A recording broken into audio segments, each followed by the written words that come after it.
everyone. Hi, hello. Welcome to a very exciting episode of Alison Rosen is Your New Best Friend. I am sitting here in the pod cabin with your husband and mine, Daniel Quantz. Hi. The way you say very exciting, it's like you're trying to convince yourself. Does it sound convincing? I believe it. Well, then it worked. Yeah. You know, I say overpromise, underdeliver. It's like you're saying, Alison Rosen, this is going to be an exciting episode, damn it. Do you know about when I was writing encouraging motivational notes to myself when I was going through a tough patch in elementary school? And I called myself Allie, like other people didn't. Where would you leave the notes? On the inside of the medicine cabinet. I had this little magnet. It had a koala. And I would write a note to myself like, hey, Allie, you're going to have a great day tomorrow. Don't let those people get in your head. I mean, just, I said what That's I needed. That's a great coping strategy. Love Allie. And then I would magnet it up on the board. And then Nick, my brother, came to visit and he found them. He wasn't merciless, but I was like, oh, God. Oh, God. But wait, hold on a second. Mm-hmm. Was it working for you? No, not really. I don't think so. Why would he? I mean, he was young, too, but it's like, that sucks that he took that from you. That's good to change the way you speak to yourself. To say kind things to yourself actually does work. Yeah. If you're having a rough go of it in 7th grade, you need more than compassionate notes from your nickname. But also, here's the thing. I would write a new one each day. So there was I had a strong magnet. There was a stack of them. So he found a lot of them. But what we tend to do is adopt the voice of negativity, and that's really destructive. We tend to adopt the critics or the bully's voice in our own head. So for you to have been had the instinct to go, no, I'm going to say this other stuff, it's not a small thing. Yeah, you know what? I was kind of a revolutionary.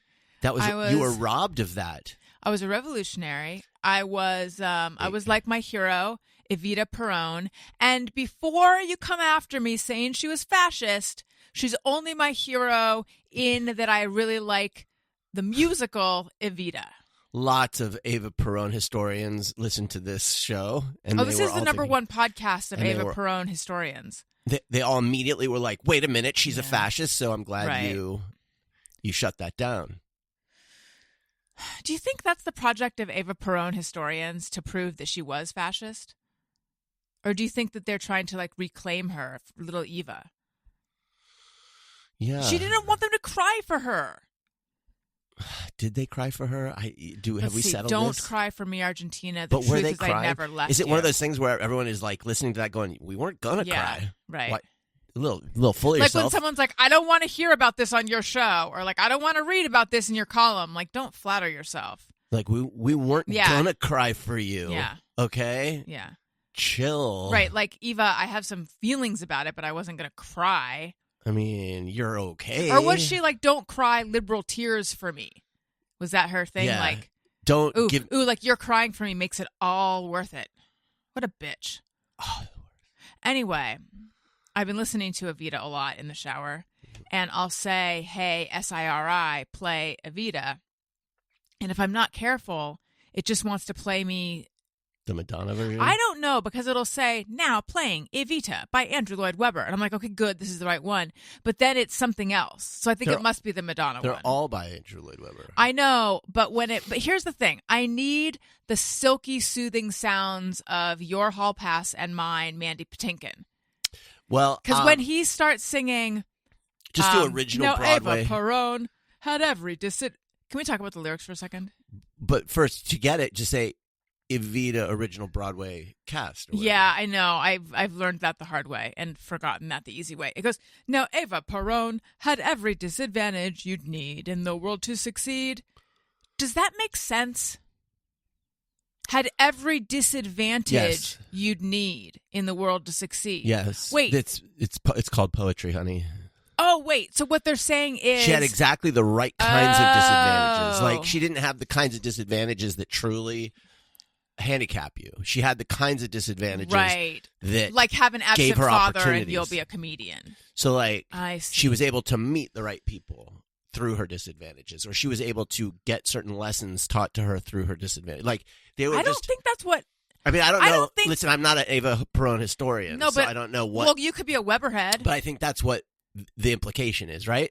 Well, I'm right. Of course, I'm right. Oh, Jesus Christ, Daniel.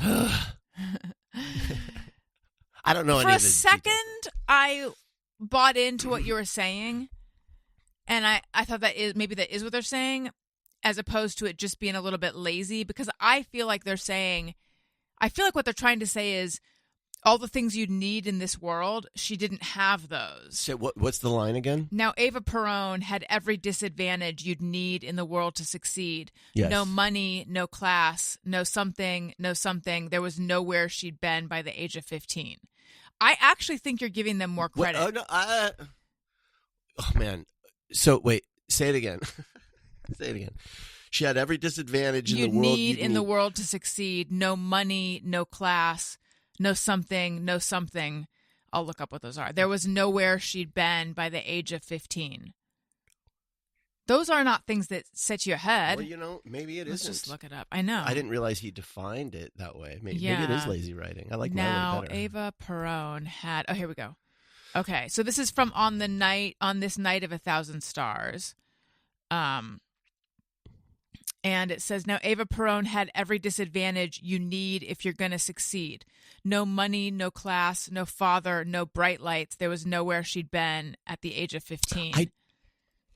As this tango singer found out, a tango singer, Augustin Magauti. I'm not sure I'm wrong, actually. Well, because I think. oh great! Now this window won't close them. Okay, there we go. I'm not sure you're right, actually. Because I'm not sure either. I'd have to because I don't know like all the details of this story or anything. But like, it seems like they could be saying she was a blank slate,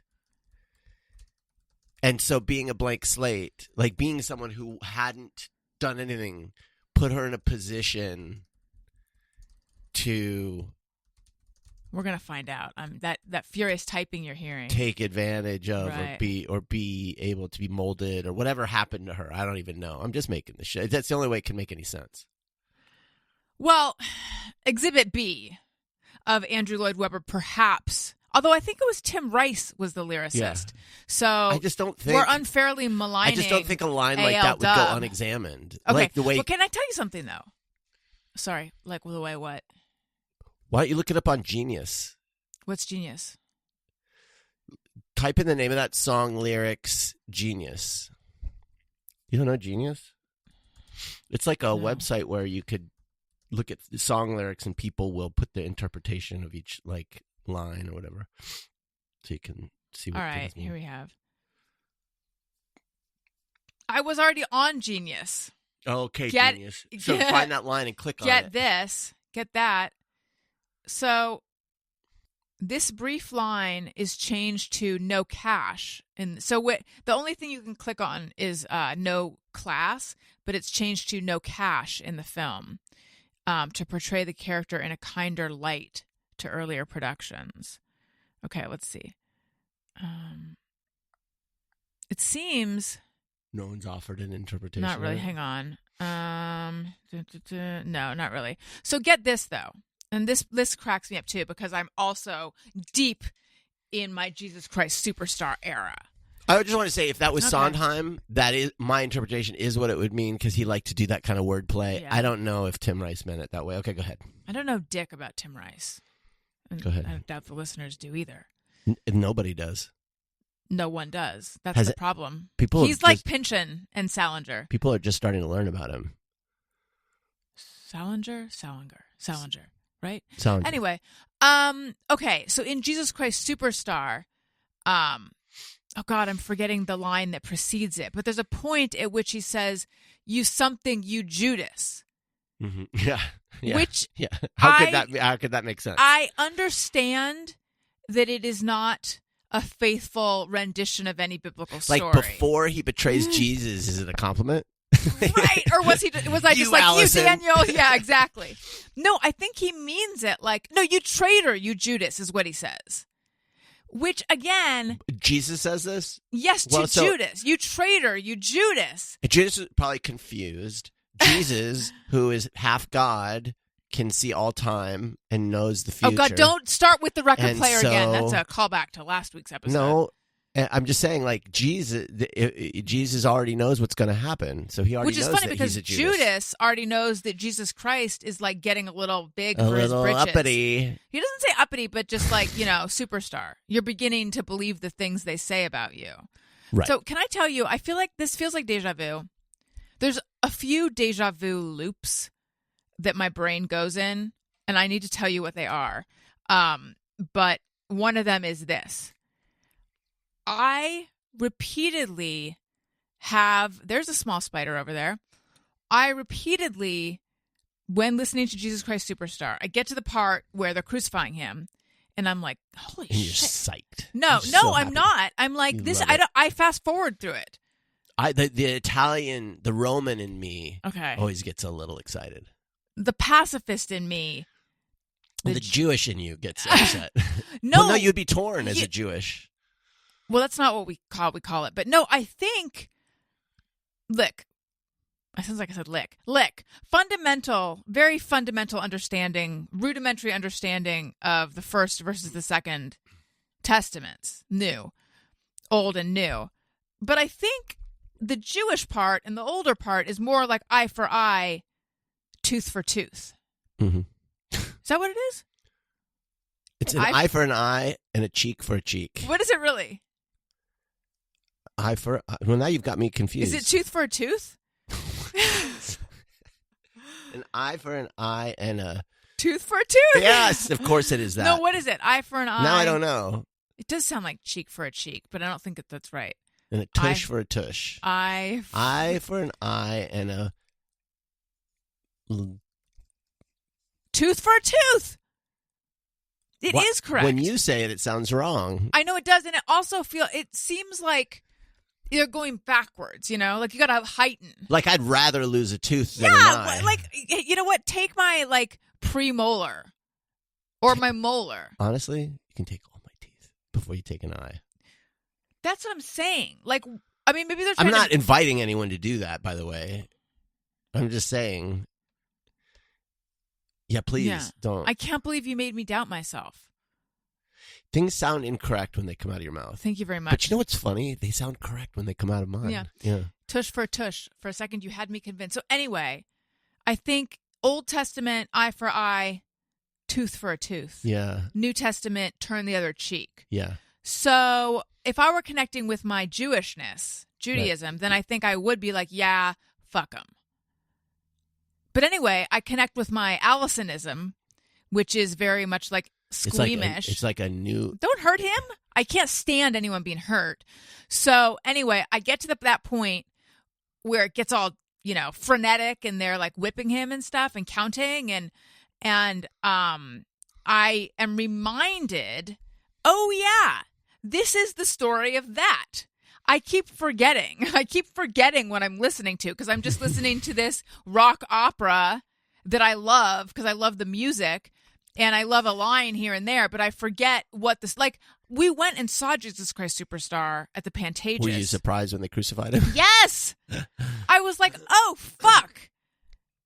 Oh, that's it's right. Like I that's found what happened. myself watching Friday the 13th and I don't want to watch a horror movie. No offense. Well, there's another way to look at it. It's not point, exactly certain. It's the. Hang on. I know. It's like how culmination. It's the, what do they call it? It's the crucifixion.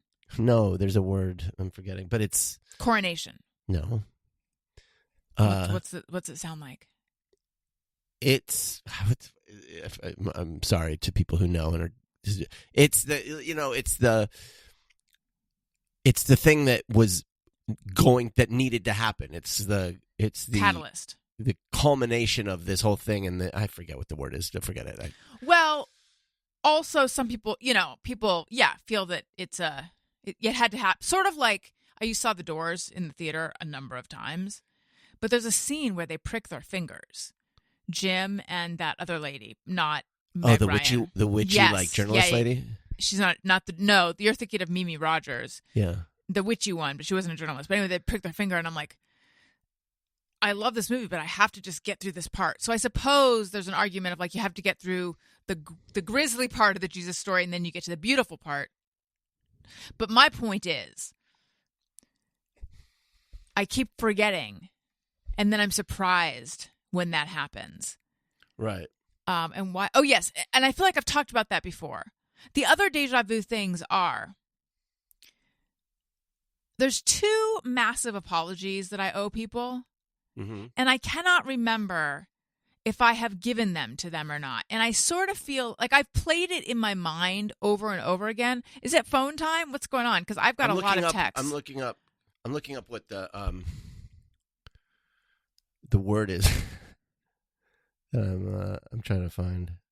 Sorry, I thought you were gonna power through. Sorry. So anyway, there's 2 massive apologies that I owe people going way back, and what I imagine would happen. Oh, this proves that I have. Oh, duh! This proves that I've never said it to them.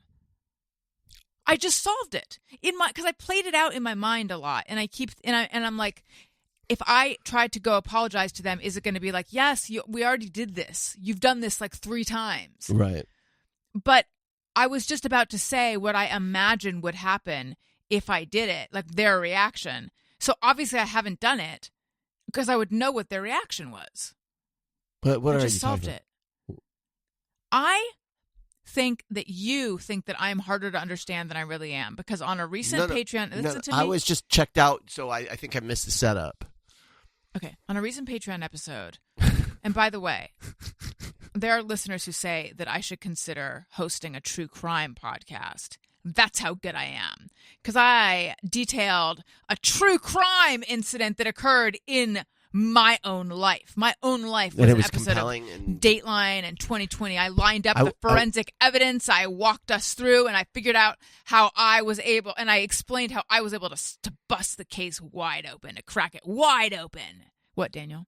Oh, but anyway, Yeah. You overheard me listening back to part of it, and you're like, are the listeners going to be able to understand, going to be able to follow this? They all said it was easy to follow. Well, I heard a snippet of it, and I was like, boy, if you didn't know the context, that might be very confusing. But you obviously provided that context, that's why I asked the question. All right. So anyway, you said, what are you talking about? Because you hadn't heard what came before it. Right. And now I must ask the studio audience, do I back up and catch Daniel up? If you're just talking to them, or are you talking to me? I was trying to talk to you. What? Do you have any idea what I've been talking about? No. None? Well, I was looking up the word that I couldn't remember. So you don't know at all what I've been talking about? Apologizing to people. Do you have any? I just want to know, do you have any more details? No. None. Honestly, I thought that's where you started your thought. Sometimes, honey, yeah. Sometimes you start mid-thought. You start talking after multiple sentences have started in your head. Do I? And then halfway through you start to speak them. That is true. I let you in on when I've already had a few conversations with myself about something. But lots of she and it, and I don't know who the fuck you're talking about. Question. Yes. Do I start in the middle, or do you tune in the middle?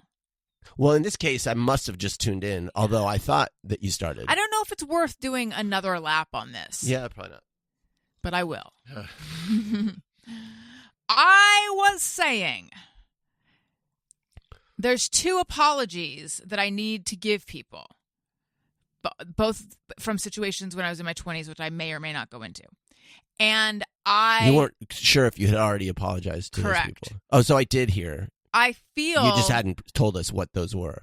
Right. I feel like maybe I already have. So I worry that if I were to finally deliver the apologies, they'd be like, yes, we already did this. Yeah. But I repeatedly think to myself, I need to do that. But you would, if you had done it, you would remember their reaction. Well, that's what I'm realizing, because I was about to say I have this fantasy that this is how I imagine they'll respond, and thus proving I haven't done it. I imagine they'll either be like, oh, that's so long ago, don't worry about it. Or they will say, that means a lot to me, thank you. Or they'll think I'm doing one of the 12 steps. apologies for things you did a long time ago, though. Yeah, I don't know how I feel about that. What's the downside, aside from seeming like you're on an apology tour? I mean, it totally depends on what you did, but actually, the 12-step rule is you don't apologize if it would cause someone harm. Right? Like, I think it totally depends. I mean, it's silly for me to make such a generalization, but for me, when I think of the things I would apologize for, I always hit a block, because I feel like, why do I need to do that now? It's like so many years later. Everyone's moved on. Everyone understands we were young and silly. I'm not the same person I was. You're not young and silly? And then what? It's like you apologize and then what? Well, I just feel like if someone... Okay, I'll tell you what's the purpose? Like, are you trying to become friends again with someone you're not friends with? Or no, is it like... it's not like that. Is it just to atone and then what? But go ahead. Okay, so my friend Roya, who I lived with. And I think... I feel like maybe she had a boyfriend at the time. But there were these guys that we at Le Cave. We used to go to Le Cave all the time, and there were these guys that we met, and there's this one guy that she thought was so cute, and I became friends with him. Mm-hmm. And I think that it bothered her because she kind of had a crush on him, but I think she had a boyfriend. Like there was some. Well, then you definitely should apologize. I don't think she had any intent with him, but at the same time, you can't even remember the details. I know that I became friends with him. You're not even sure that you should apologize. Hang on. I know that I became friends with him, and I know that she felt hurt by that, and I know that she said that I had violated the girl code, and it didn't make any sense to me. But you aren't dating him, and I think you have I cannot remember if she had a boyfriend or not at the time. There was something where she wasn't... Were you interested in this guy? Be honest. I became interested in him. So a little bit, I can understand her. Yeah. Yeah. Yeah, I know. That's what I'm saying. If she liked him, you did break the girl code. And Roya is a good friend. You should apologize. Right. So, but here's the thing. I was in no position at that time of my life to turn down male attention, which is really a really dangerous kind of person to be. I remember my friend Jen saying, Alison, you are the kind of girl that girls with boyfriends are afraid of. And I felt like I didn't, like, those words just washed over me. Like, it didn't really make sense. Not like I was some vixen or something. I mean, I was quite the opposite. You were just DTF. No, not even that. No, you were DT flirt. DT. No, I was someone attention. who was like addicted. I was so not in command of my own sexuality and my own anything as relates to the opposite sex. Mm-hmm.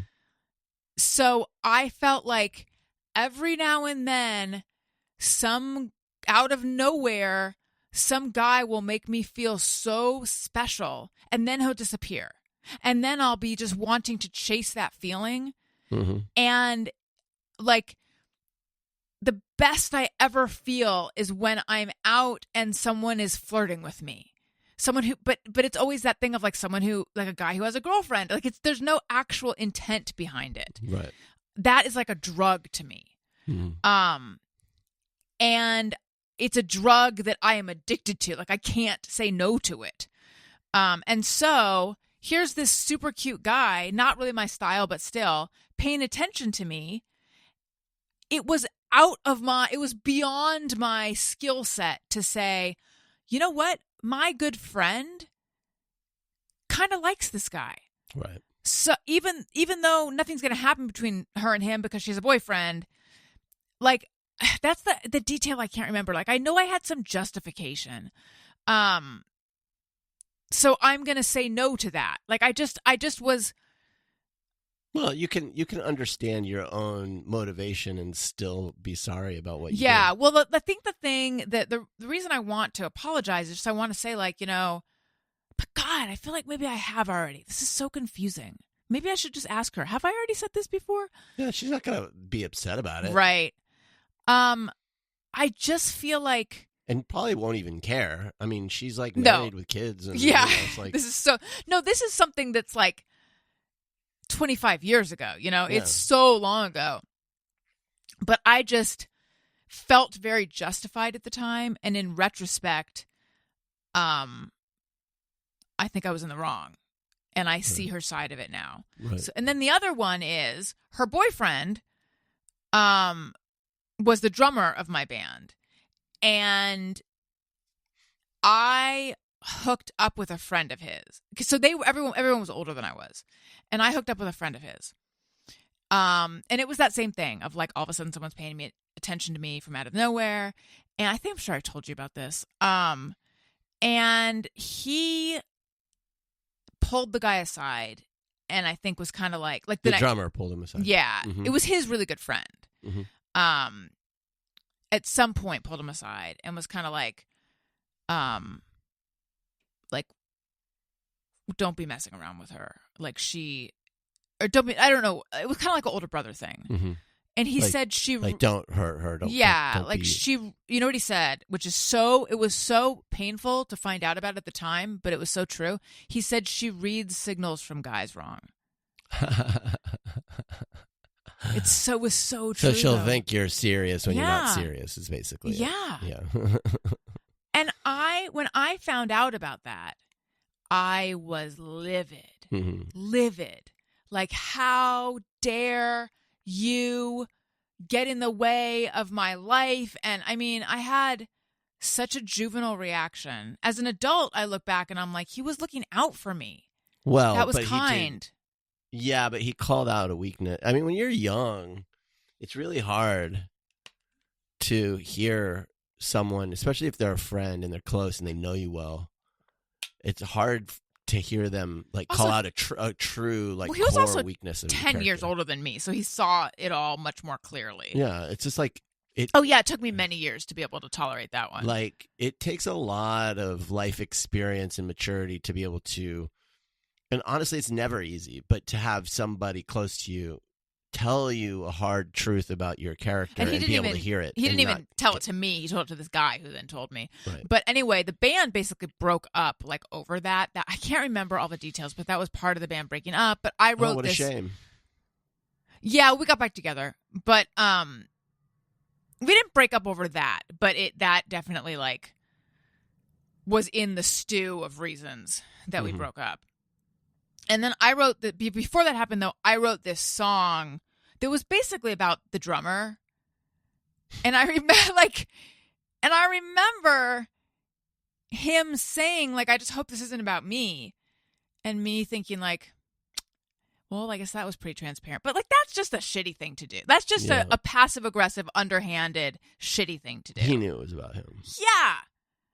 But I was so hurt. I think I felt justified. And I remember our fill-in bass player, because Yami was pregnant at the time, was kind of said to me, you shouldn't do that. That's not a cool thing to do. To write a song about a negative song about someone and then bring it in. Didn't No Doubt do shit like that? Maybe. I agree with the critics of you. But you were young. I mean, Well, so anyway, I would like to say to him, yeah, you owe I'm apologies. Sorry for all of that. And you were right. Listen,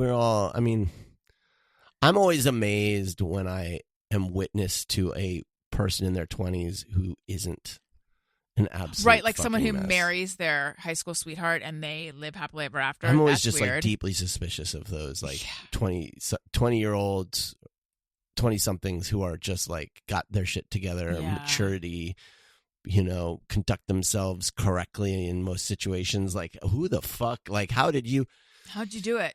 I mean, I always go, you must have really good family or something, just a real stable home life and just had, because the only thing I can figure, but I don't even know if I buy that. I think certainly with us, we both were launched from very broken homes. Yeah.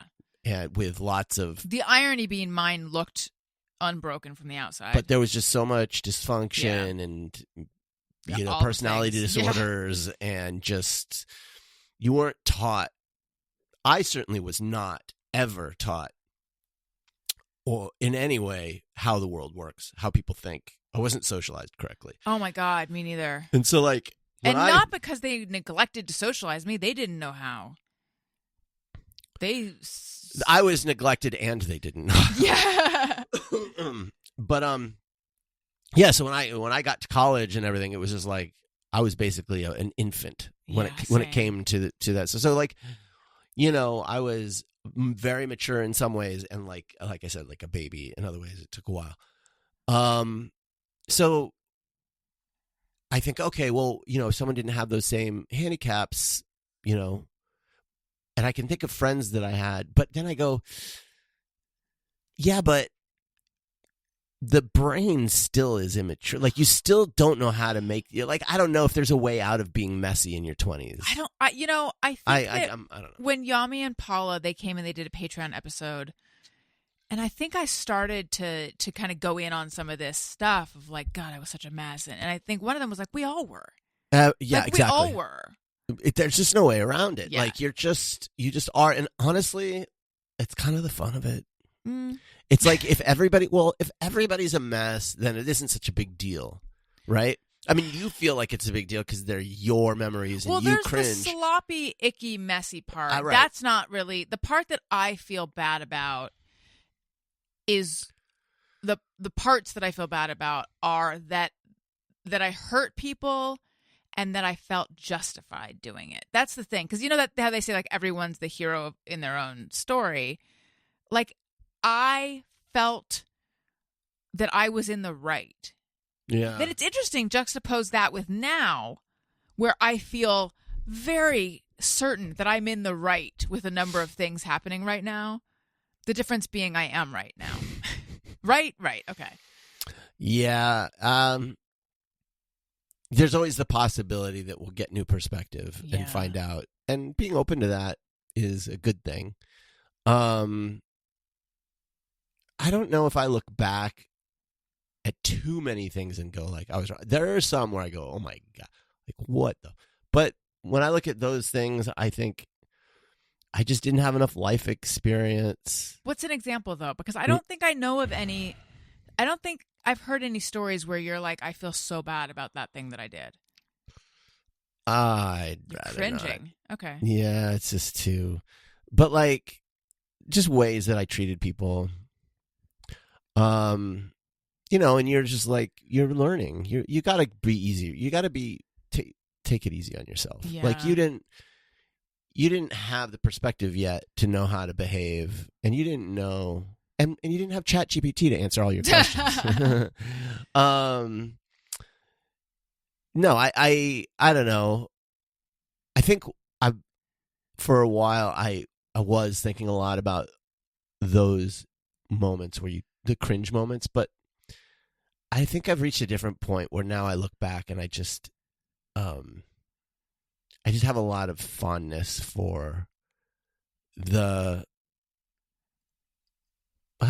time of life. It's nostalgia, which is you shouldn't be. What's wrong with nostalgia? We don't want to live in nostalgia because then you're not living in the present and you're not living for the future. Like you don't want it to be something that dominates your thinking because then you're not experiencing life anymore. You're just living in the past. I think that might be But I think now and again, nostalgia's okay. Yeah, I agree. Okay. You know what I have nostalgia for? What? I have nostalgia for lives I haven't lived. Do you ever have that weird kind of like nostalgia for like? Now I'm getting deja vu. I don't know if if I'd even call it. It feels like nostalgia, but it's like I'll like. This happens to me all the time. This may be just me or everyone, but it's like it happens to me all the time where I'll see someone and I'll imagine their life and I'll have nostalgia for their life. Like I have like sometimes a deep longing to live like every life. I want to experience all the lives. Like, it's such a, it's going to sound like, I love my life. Truly, like, but just the fact that it's like, you only get to have the one experience of life. It's like, I want to have the experience of that too, of being that kind of person. And I want to have the experience of being that kind of person. Is it always someone single? Every time I see a guy with another girl, I'm like, what's it like to be him? Honestly, no. Like, I'll think of, it's not gendered. I'm not sitting there going like, I want to be a pageant queen. What's it like to be? No, I was just making a joke. No, but I mean, like, it's more like I want to have the experience of like going to a Midwestern college and studying pre-med. Like, I want to be that guy. I want to be that guy who's like studying in the gloomy winter, you know, and poring over your medical textbooks and going to classes in old institutional buildings. When you have that though, is it at the same time, are you thinking, I wish I could do that, I can't do that? Because what I'll have is like, recently I was like, maybe I should go to law school and become an estate attorney. And then I'm like, I looked it up and I'm like, that's a lot of years at this point in my life. And so when I think of other lives I want to lead, I just imagine doing them now, and then I kind of talk myself down. No, it's not that. I'll have that too, where you're like, oh, I wonder, you know, if I could do this thing or that thing. No, it's more like I want to be someone else. I want to have been in my 20s in a small New England college, or I want to be, you know, I want to have gone to architecture school and to be and have like a firm, you know, and live that life. Just because I want to know what that's like to live that life. You have to write in like stylized block letters. But that would be fun to experience living like that. Like I want to. That's what it is. It's like I want to. It's like I almost want to be like a tourist. Like it's like fantasy camp. Like I want to live that life for a while and be that person for a while. Like walk in their shoes. Aren't you creating Fantasy Island? Actually, no. It's like Quantum Leap, except with no goal. I want Quantum Leap. Fantasy Island too, though. No, Fantasy Island's like your own life. You don't become someone else, I don't think. Am I wrong? Oh, maybe you're right. Yeah. But Quantum Leap, it's like Quantum Leap, except you don't have to like, there's no thing you have to do. You just got to live that person's life. That's what I want. I want to I want to walk in someone else's shoes for a while and just experience what their life is. That's what and then I'll just daydream about what their life is like. Yeah. Well, if that's a just mirror everyone, it's not me. But maybe it's some listeners. But I get sad about it. You get sad that you can't do that. Yeah. Like, oh, that's like, it's like a loss. Like you're locked in this life. It's like, yeah. It's like I'm trapped. That's what it is. I feel trapped. You know? And it's just like, ugh, why do I have to be so miserable? Yeah. To me, this sounds like there's things missing in your life. But it isn't, because I'm truly happy. You don't sound very happy. It's just, it's not. It really isn't. It's just that, like, I'll watch, you know, a movie. I think, yeah. What? Well, you just watch a movie about a character and you'll be like, what would it be like to like live in that little town and have that job and be that person? Has nothing to do with my life and not liking my life. It's just like, I'll never get to do that. I'll never be able to be that person. I'll never be able to be that little Asian girl. In which movie? That's a reference to the White Lotus. Oh. You know what I mean? But yes. Anyway, I don't know why I got off on that. But the because you were feeling, because I made the giant mistake of saying what's wrong with nostalgia. So listen, can I give a pet update? We have a fucking zoo in our house. I shared recently that I was concerned about some clownfish aggression. So I talked to my guy Derek, and I asked what he recommends. Your fish husband. My fish husband. And he said, and I have to say, people have said to me like, oh, you're going to have an affair with Derek. No interest in Derek in that way. However, I will say he did Is look. Is he your hall pass? No, Mandy Patinkin is. He did look better the other day. Something changed. No offense, Derek, if you're listening. I don't think he listens. So what he said is, with only the 2 fish in the tank, the clownfish is going to, like, you know, could bully. He's just zeroing in on that one. Yeah. So what you want to do is you want to put other fish in the tank to distract him, which sounds like really that's the best thing you can offer. And I said, what about an anemone? Would an anemone calm him down, the clownfish? And he said, yes, but if the puffer, that would work. But if the puffer fish swims near the anemone, then the clownfish will attack him because he's protective of his anemone. The anemone would be the pufferfish's sea enemy. That's right. Um, So we brought home 2 new fish for the saltwater tank. One is called a cardinal. It's white and black. It should be red, but it's not. And then one is called a royal grandma. And the kids have named it Diane. It's also called a fairy basslet or fairy basslet. I don't understand how these names work. But it's like purple in the front, and then it like has like a gradient and it turns to yellow. It's really pretty and it hides a lot. And then the other one is this like weird triangular looking white and black fish. Yeah. You sure do have more fish. This is true. I love our turtle though. It's very cute. Turtline. He's just a little cutie. He's so cute. But you know, I was really frustrated with the situation with the plants in that tank. So I hunkered down and I went to town today and I cleaned the tank and I scrubbed out the algae and I replanted the plants, and I still don't like how it looks. So I had to I ordered plants from an online plant supplier. So we'll see how that goes. But holy shit, the tank smells awful. And I think it has to do with the turtle. There's some sort of scent. Oh, it actually is a musk. Does it release a scent to the turtle? It's called a musk stink pot. Yeah, so it's probably making it stink. But it only does that when it's nervous. Maybe it's been nervous. Is there something that could be making it nervous? Just my general energy, probably. No, I don't think. But it's a scent that I've. You know when lettuce goes bad? Oh, are you sure nothing could be making it nervous? I'm actually not sure. You know, is there a temperature or a thing that could be making it nervous? But the smell is one that I associate with fish tanks. It's just like pond slime and pond sludge. Okay. I mean, let's find out though. Oh boy. I gotta look up what does a stink pot turtle smell like. If it smells like rotten lettuce. Musk turtles, also known as stink pots, are named for their pungent, musky odor. The odor has been described as vile, foul, or like a rotting fish tank. That's what it is. Yuck. Honey. Poor guy. My Michael's. A rotting fish tank is what it smelled like. Oh, I don't want him to release his odor.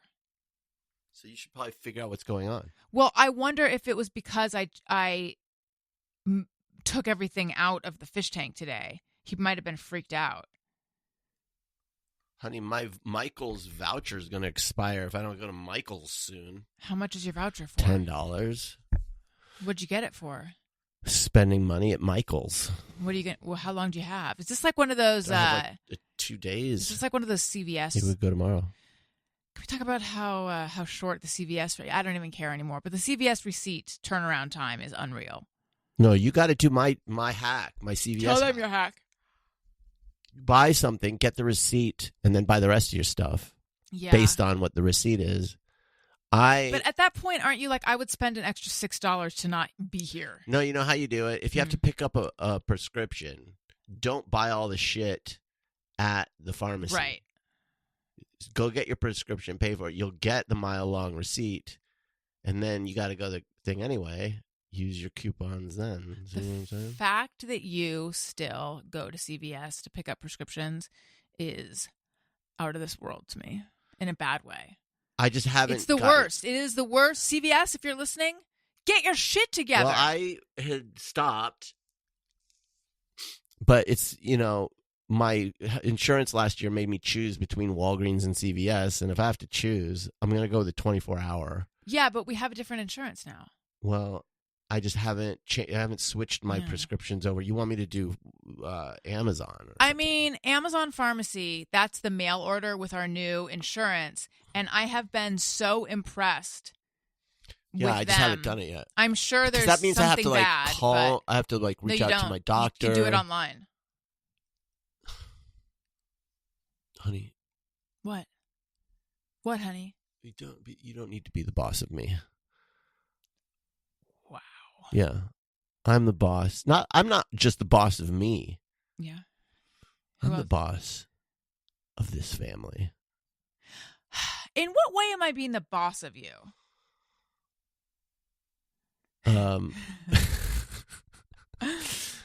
I don't know. You're not. You're just being the nag of me. Which you are the nag of me. So I guess it's fair. You sound like Owen. Be silly on me. The nag of you. I'm offering you a tidbit that will improve your life, so you don't have to go to CVS anymore. Is it bad that I now, when I'm around Owen, I say what the fuck? What the fuck? Probably it's not great. He says, I think it's so cute the way he says what the fuck. But he doesn't actually say fuck. No, he says and he thinks that therefore it's okay. So what else is happening, honey? What other things that you think people want to hear about? Well, tomorrow's a big day for our dog, Peter. What? Is it his birthday? No, but we missed Wendy's birthday, by the way. We did. We totally forgot. No, because we're going away in a few weeks, and our dog sitter... He's going to meet him? Yeah. Oh, but so he here's gets the thing. acclimated. That's smart. Yeah, no, it's like a test. She's making sure so that he has the right temperament. It's very dicey, Daniel. These are high stakes. I know, because I'm hoping it's the kind of test that he can't really fail, or else I'm hoping that she would have to split them up. Because I've had to like kind of pester her. I've had to be the nag of her. Like, can we set this up? Because if he doesn't pass the test, we're kind of screwed. So I'm hoping that means that he will. Are we screwed? Do we not have? I don't know. I mean, I'm sure we could find someone else, but that would be very stressful. We'll just have him put down. We'd have no choice. So anyway, he needs to show that he can settle down when it's time to settle down. I think he does. He's not a spaz anymore. I mean, he gets excited, but if he's actually fine. Okay. He's got some puppyish energy, but like I feel like he's a good pup. He's a good dog. When it's time to eat breakfast, he jumps from the couch. Yeah, and then he leapfrogs from the couch to the trash can and then to the floor and then runs in. So, but him he'll jump onto the coffee table and stuff. He'll be fine. I can't imagine that would be a reason to put him down. Can I tell you, Please. We're going away on vacation, and I'm already pissed that it's over. Yeah. Like, I feel like... Talk about not being in the present. I have thoughts about that. I got to tell you my thoughts. But I feel like time is moving so fast that I feel like it's going to be over already. It's practically fucking over. And now it's already fucking over. And we haven't even done anything yet. I know. Like, what the fuck? I thought we were going to go on vacation. How can it be over already? But I know, but did you have a good time? It went by too fast. I'm listening to this great audio book. It's not really audio. It's like an audio document. It's like a 14-hour documentary about sort of where is it just scientific audio? Thought is about consciousness right now. What? Is it just audio or? Yeah. Okay. And so interesting. And it just got me thinking about been thinking a lot about time, and you know how I don't know if you've listened to anyone talk about meditation and how it's like you need to, when you meditate, you expand your presence in the now. You know, I'm sure I've heard in the people say current that. moment. You're not living in the past. You're not living in the future. You're living now. And so I was like, I was thinking about it. I was like trying to like meditate on that, and I was thinking about how like any thing that you hold on to in your brain is by definition in the past, right? So to truly live in the now, that means you have an empty head. You have to have a completely empty head, like nothing can stick to your brain, right? And then it started to feel like the analogy in my head was like it's like a rocket. You're like on the tip of a rocket, and every single thought, every image is like a spark flying off. And I was like, the now moment, it's moving so fast. It is. And that became extremely stressful. Like this is supposed to calm me down. They're like, meditate on living in the now. But even that thought is a spark. Yeah, all of it. Just like the feeling is like I am strapped to a fucking rocket. Like now, if you're living in now, that means you're moving faster than the speed of light, or as fast as the speed of light. Like that is like actually slower than the speed of light. The speed of light is. What do you mean slower than the speed of light? Is now traveling at the speed of light? Well, because it's relative. It's 1 second per second. The speed of light is slower than that. 1 second per second?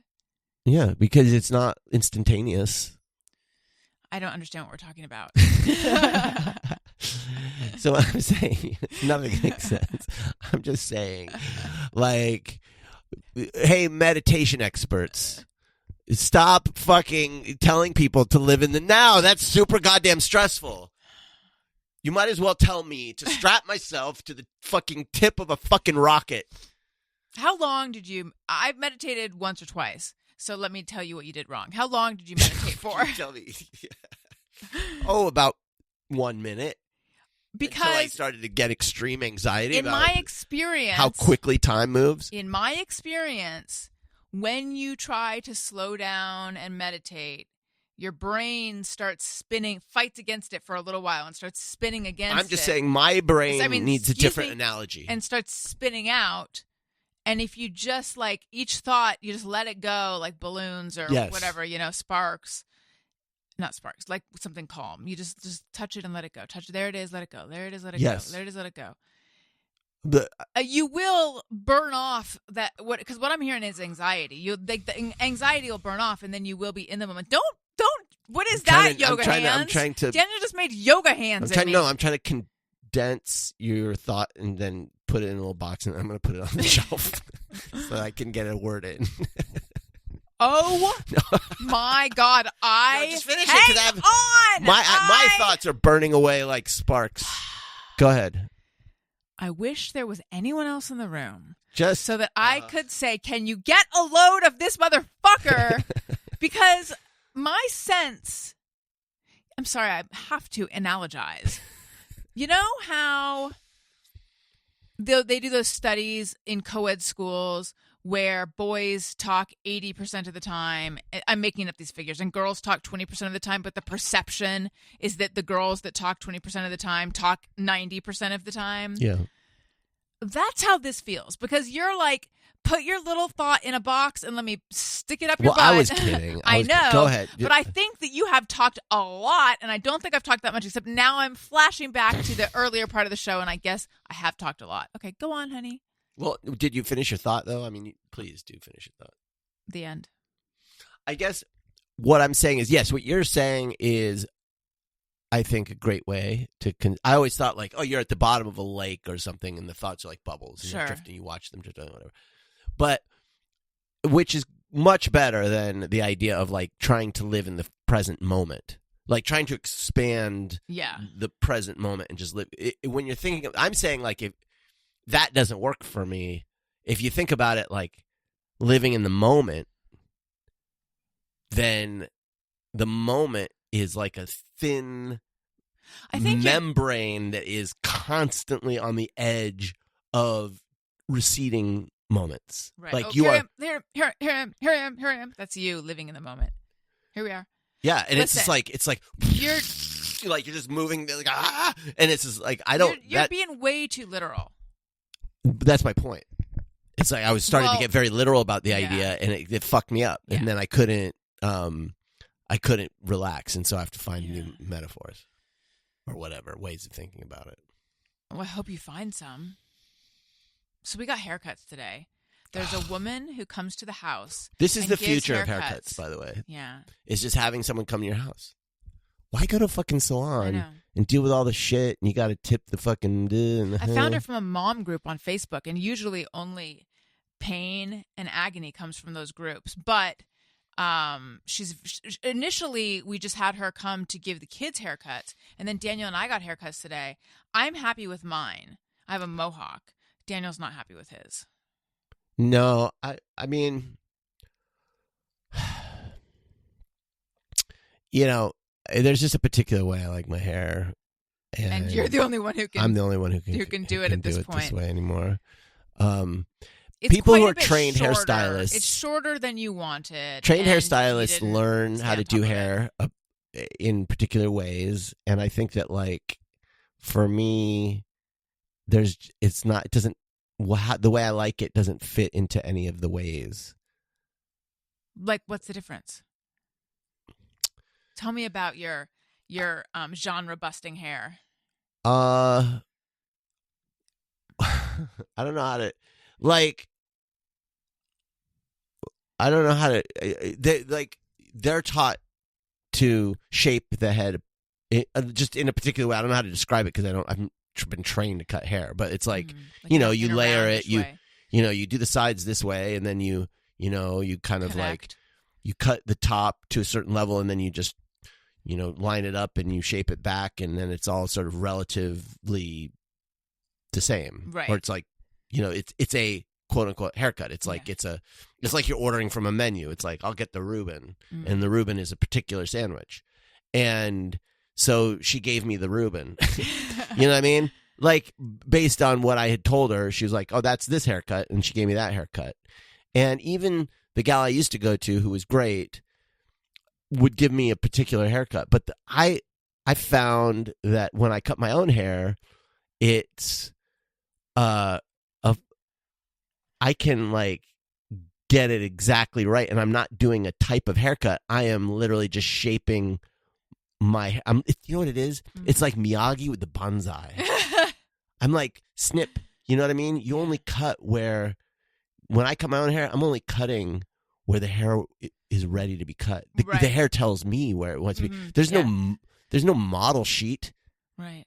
You know this what I mean? Is like when I lived in New York, I redecorated my room, and I took a bookshelf and I like angled it in the corner and then had a little rug, and I was like, right. This is what the soul of the bedroom wanted. And then it was like, and then you were forever estranged from your sister. Is that what? No, this is before the estrangement set in. Yeah. No, I know what you're saying. This was not that. There's a different bookcase. Gigantic blowout over a bookshelf. This was not that bookshelf. Oh, okay. This was actually the bookshelf that we have next to our washing machine. Talk about someone who hangs on to furniture for way too long. But anyway, I was just like, yeah, the bedroom spoke to me. This is how it wants to be. This is how it wants to be. The hair speaks to you. Yeah. And you feel like she spoke to the hair. She just gave me the whatnot, whatever it's called. The Reuben. The Reuben. And this is like, I remember years ago going to Floyd's, and you just get whoever. And the gal gave me that. And it was like. Did she give you the Reuben too? Yeah, but the problem is, like, my hair is like got all sorts of weird, like, what do you call it? Like calyx? Yeah. And things. Curl patterns. Yeah, and so, like, if you cut my hair that way, then there's a particular part of the front of my hair that is going to look fucked up. Now, this person did a good job, but so it looked really short, and then she started to cut that because she was trying to even it up, and then suddenly I had, like, a crew cut. And I was like, what the fuck? What the fuck? And so they ended up refunding my money, but it was really? Like, yeah, because it was like that. Wait, did she acknowledge that it looked bad? Yeah, I was like, this is crazy. Like, why did you just do that? And she's like, I was trying to like deal with your calic, and it's like, wait, what did she do? Cut it really, she really just short? kept cutting, and it just cut too short. And I was like, I literally told you not to do that. Point is, she was doing the pattern cut, and it fucked her up. And it's like, no, you gotta like, right. Don't layer sauerkraut on that head. Yeah, you gotta listen to the hair. You gotta listen to the hair. You know, you gotta like. There's certain people who specialize in curly hair. I wonder if you should go to them. I bet they're too expensive. Maybe you're right. I need to hear more about this Floyd's experience. So you actually said to her, because the way you said it right now was sort of like you were angry. You said, why pissed. did you do that? I was like, oh my, well, because I think the way I used to say is like leave the front long because I like to brush it up and away from my forehead. Yeah. By the way, that's how you know I'm Gen X. And not Gen. The one way you can tell the difference, you know that I'm not Gen Z. I thought you were. So if you're like, otherwise, if you're otherwise confused, like, is Dan Gen Z? And I'm like, you can tell because they brush my hair back, and I don't have this war on foreheads that they seem to have in like Gen Z. They like bangs on their forehead. It's like they have an aggressive hatred for foreheads in that generation. Like perms. I don't know what it is. What's going on with them? And it pisses me off because I'm a forehead defender. Right. I'm pro foreheads. Okay, so that is the only way to know you're Gen X. That's the main way. Is that you like the hair to go up and back. That's the main way. Okay, so you said to her, I want the up and back. Well, I was like, leave it long on the front, you know, and then whatever. And it's like. And then it got really short on the front. Yeah, it was like, it was super short. But on a scale of 1 to 10, 1 being you can live with it, and 10 being you might go on a murderous rampage, or at the very least take a duffel bag full of books and throw it at your shutters, which is what I did when I got a bad haircut a long time ago. Where are you? I was like a 9. Today? Oh, wait. Today with my haircut today? Yeah. Oh. I mean, it's fine. I'm like you seem quite accepting. I'm like a 4. Because I cannot accept a bad haircut. It's not a bad haircut. It's just not the haircut that I wanted. So that's why it's like the top. I had the top kind of at a length that I liked. It was like a little too long, and it takes a while for my hair to grow out. I just feel like, and please don't take this the wrong way. I feel like perhaps you didn't communicate well enough about it, and that's always my issue too. Yeah, I told you. That's probably right. No, but I'm saying it.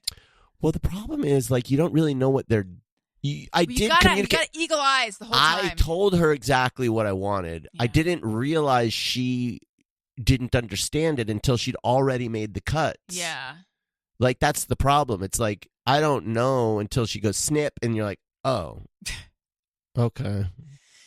Well, this is why you're becoming your very own Vidal Sassoon. You should go to beauty school. We should go to beauty school. YouTube has beauty school on YouTube now. You can just watch videos. I can't learn anything on YouTube. I'm too old. Really? That's too bad, because YouTube is great. They have everything. I know, but like... You can learn anything. It's a golden age, honey. I know, but I'm a classroom person.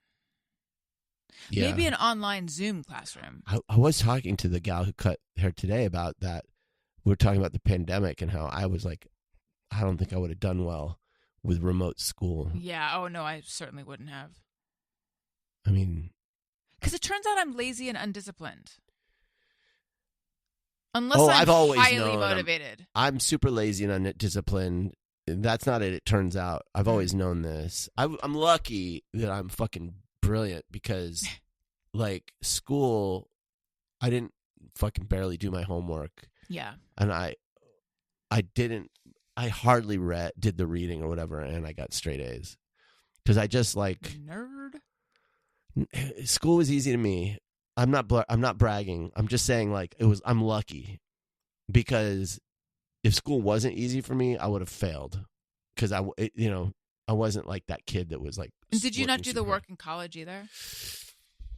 No, but I also didn't do... I did okay in college. I probably was a B. Yeah. B average. I wasn't really trying. Right. I didn't care because I wasn't like... Trying to get into college? Yeah, I wasn't going to go to grad school or anything. So it was just like, whatever. Listen, we have calls. Oh, yay.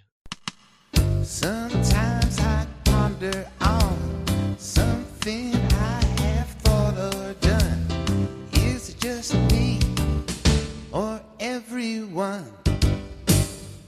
Hey, Alison, this is Rick from Brooklyn. Just calling with a quick JMO. Just the other one, I actually enjoy doing the dishes by hand. I've actually had a dishwasher for the last several apartments, but since I was a little kid, one of the few things I could do to help my mom in the kitchen was to do the dishes, and I just got used to it. It became like this relaxing activity. So now I actually enjoy doing that by hand whenever I can. I think I maybe used a dishwasher once in the last 20 years or so. So not sure if it's just me or what. Have a great day. Bye. All right, here's the deal. I don't enjoy doing dishes by hand. I don't enjoy doing them with a dishwasher, but I vastly prefer dishwasher to hand. There was a brief period. I remember I went in college. Some of my friends lived off campus. I wished I had lived off campus, like in a house with carpet, and it was so different than my dorm life. But anyway, they invited me over for dinner, and I afterwards went in the kitchen and did all the dishes. Did I do them all by hand? And I remember feeling that there was something relaxing about doing it, but not regularly, no. I'm kind of like, I don't exactly like it better, but I don't necessarily not like it better. Like, I sometimes think that it might take the same amount of time if you add it up all the time to like load a dishwasher and then unload the dishwasher. Mm-hmm. Like, I'm not sure that's saving time over just washing the fucking dishes. Like, you might be right. I don't know. Is it convenient to have a dishwasher? I'm not actually sure. The dishwasher is a huge pain in the ass too. Yeah. I don't see it as like this, oh my God, thank God for the dishwasher. It's like, fuck the dishwasher, man. It's like a pain in the ass. But washing dishes. Also a pain in the ass. Well, for us, we have this fucking sink, man. I swear to fuck. Whoever decided that farmhouse sinks were like in vogue, I want them to be strung up by their nuts. like seriously. I want them to be hung upside down, hanging by their fucking nutsack. Those things are the fucking shittiest goddamn sinks. And some people out there are going, oh, I like them. Yeah, here's the problem. They don't, first of all, the one we have, it doesn't, a sink should not have corners. Yeah. Okay? It should not have like 90 degree angles. It's like impossible to clean, first of all. Second of all, it doesn't like angle towards the drain very much. It's like maybe a tiny bit. And then third of all, like having a sink that's separated into things allows you to have the part when you wash the dishes and then you rinse them. So it doesn't really accommodate any kind of useful use of the fucking sink to wash dishes. Sounds like you have something to say to the makers of farmhouse sinks. In a second. Okay. I would like to say I don't really have the option of washing dishes by myself. I'm like locked into the fucking dishwasher. And so to the person who popularized farmhouse sinks. Hey, go fuck yourself. And by the way, those doors, those farmhouse like slidey doors that barn doors. Like when we were looking for homes and they would have those on like bathrooms, those things don't have bottoms. Right.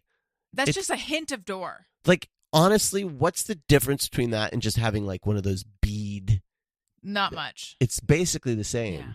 Not much. Or you know how like when you go into like a walk-in freezer and it's got the plastic like flappies? We should popularize those. Yes, like when you go to get milk at Costco. Yeah. The flappies. Right. What is up with those? Why is that the partition of choice for grocery stores? I don't know. Crazy. What will they think of next? What will they think of next? I don't know. Let's hear another call. Clearly not very much because they're still doing the flappies. Hi, my name is Sarah from Texas. Hi, Daniel and Alison and maybe Gus and Tony. I am currently obsessed with these videos. I have been for a long time on like Instagram Reels or TikTok where it's like, hi, plate dinner with me as a 28-year-old mom of 4. And then all they do, like you usually don't even see them cook dinner. They'll just take like a bag full of food from a fast food restaurant, let's say Wendy's, and they put it onto paper plates. And then they tell their kids, it's time to eat, or they tell their husband it's time to eat. but it's always a middle-class mom of this many children and is this, many years old.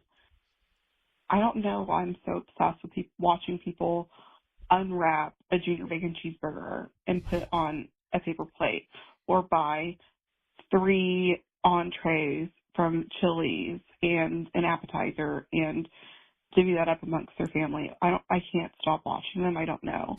So I guess I'm asking, have y'all come across this? Have y'all seen this? Are y'all addicted? Like, it's my favorite thing to watch online. And most of the time, I don't know anything about the people, the moms that are doing this, or maybe they share their life during it a little, but all they're doing is putting food on a plate. So that's what I'm asking. This is Sarah from Texas. Sounds like Sarah's hungry. Yeah. You know how don't look at TikTok when you're hungry. On Law & Order SVU, the first few seasons, maybe like only the first season, you would occasionally see the home life of Christopher Maloney or Mariska Hargitay, and then pretty soon they stopped. I don't know what's happened in subsequent seasons, but there was a long stretch where it's just a procedural. You never find out about their home life. It's just about what happens at the station, in the precinct, and in the city. And I feel like in the same way, these videos, you're not meant to know about the mom. Right. It's just about unwrapping food from a chain restaurant. I've never seen these. I would like to see these, but I think the appeal is it's pretty exciting. Do we have a child coming out? Uh-oh. We have our regular guest. Not everyone is a fan, I have to say. Some people think he's cute, but I have gotten a little bit of like, don't put your too kid much. On the don't put him. Well, you know what? It was just one guy who left 2 comments. They were both negative. Oh my God! You think I would tell Owen? Hey, Owen, you should definitely read the comments. Your policy of radical honesty. So anyway, I think that there's something exciting about buying food from a restaurant and getting it home and unwrapping it and seeing what it looks like. Sounds pretty exciting. Yeah, I don't know. I mean, it's weird what we're drawn to on TikTok or whatever. I do enjoy all of the seeing what kind of content people create and that catches on. Like, it sort of tells you something about us. He's calling for me. Hold on a second. Should we just end the show really fast? No. Guys, we're hiding from our son. All right, let's see what's happening. What, honey? Oh, he's saying, I'm narrating. He's saying, Daddy, can you get out the sewing kit? I thought he was going to want to be on the show because he's announced that he's our new regular guest. But all day he's been talking about making some kind of space project that involves sewing planets. And my mother-in-law just arrived and she knows how to sew. Because the thing you want to do after like a 9-hour drive is sew. We have another call. Oh, hello. This is Kristen calling from Seattle. Taking you up on your offer to call in with something that could be, maybe interesting, maybe just me or everybody. I think that surprise parties need to have some sort of transitional moment. We're missing that element in a surprise party where everybody hides and then the guest arrives and they're sort of, okay, surprise. And meanwhile, the crowd continues to stare at the person who's surprised, like, okay, well, what happens next? We don't have anything culturally for what happens next. Everybody just sort of stands there. So I think that there needs to be some sort of cultural movement to agree that we've got to, like, maybe, I don't know, turn up dance music at that point and begin dancing, or I don't know, something to help that transition. That's it's just me or everybody that finds that to be awkward. I don't know how often surprise parties are happening, but there you go. And this is Kristen from Seattle. Bye. I agree.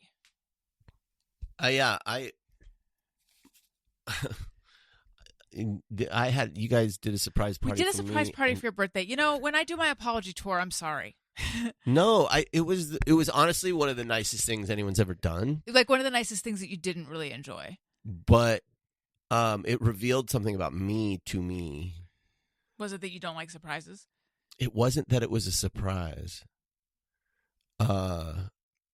Well, partly, I guess. I mean, like, I don't know. It was a moment of existential horror. Like, I think my friend Alex was, he was doing the videotaping of it. I think he was really disappointed because I think what you want from the person when you're doing a surprise party is like, just elation. Like, oh my God, look who's here. Oh my God. And for me, like, social interactions are like, I just feel so much pressure whenever I'm with even a friend. I just feel it's pressure I put on myself, but it's like I feel like the stakes are so high. Ugh. And so, which is like crazy when you think about like really good friends. Like, why would the stakes? But I just feel that way. And so when you don't feel that way with me, do you? It's the opposite. The stakes are so low. Yeah. Do I feel like the stakes are high with you? No, but I don't think of interactions with you as being social. Okay. Yeah, they're not.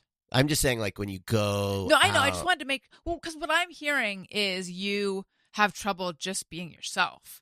No. Well, that's one of the great things about being in a committed long-term relationship. You just don't have to worry about that. So, no, not with you. But, like, if I'm, like, out. By the way, am I, like, super hot on the. I feel like I'm real crispy in my ears. Maybe it's my earphones. It's probably your earphones, yeah. Okay. Yeah, so, like, it was this feeling of, oh, shit, I had to do it was like my processor was overwhelmed because I had to, in the same moment, readjust. Because I thought I was in one headspace. We're going to be doing one thing. And suddenly now I'm the host of a party with all of my good friends who are all excited to see me. And I was excited to see. But now I have to make sure that everybody gets, you have to be the host of a party. You have to like spend time with them and talk to them and make sure that their expectations are met about how happy you are and that they feel how happy you are and all of that at the same time. Like trying to make this adjustment and understand, because to me there was also this other element, which is that I didn't feel, this is going to get a little real right now, but it's like I didn't feel like I was the kind of person anyone would do that for. Like, and I just so internalized that it wasn't something I was sad about. Yeah, it was just like something I internalized when I was like 8. You know what I mean? It was just like a part of like how I understood the world. Right. And so like, it was like, it wasn't just the adjustment of, oh, okay, everything I just described. It was also like everything you understand about yourself. And it was like a fundamental, like, it was like the fabric of reality had been just turned like a Rubik's Cube, like, it was just like, what the fuck? So it was just like it was like a lot.